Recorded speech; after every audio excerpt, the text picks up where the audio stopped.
अस्सलामुअलैकुम। आप देख रहे हैं के न्यूज़ HD। मैं हूं हारिस अली शाह गिलानी। चलते हैं आज की अहम खबरों की तरफ।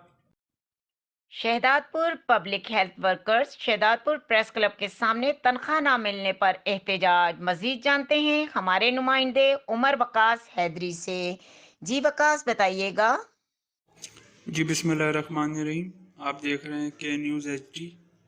डिप्टी ब्यूरो चीफ सांगड़ उमर अवकाश हैदरी। मैं इस वक्त मौजूद हूँ शहदादपुर प्रेस क्लब के सामने, जहाँ पर पब्लिक हेल्थ के मुलाजमीन तनख्वाहें ना मिलने पर सरापा एहतजाज है। तो आइए बात करते हैं इनसे, इनका मौक़िफ़ जानते हैं।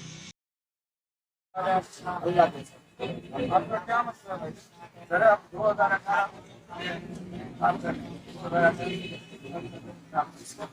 हमारे टाउन कमेटी टाउन कमेटी हमारे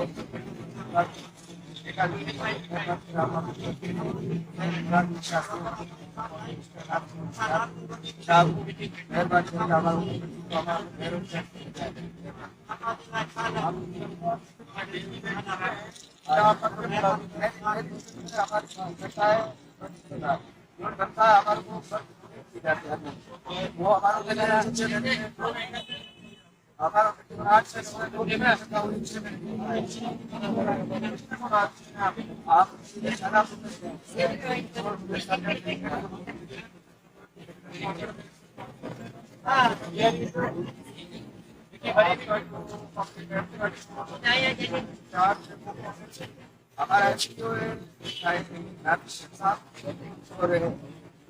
मजीद खबरों और अपडेट्स के लिए हमारे साथ रहिएगा। तब तक के लिए अपना ख्याल रखिएगा। अल्लाह हाफिज।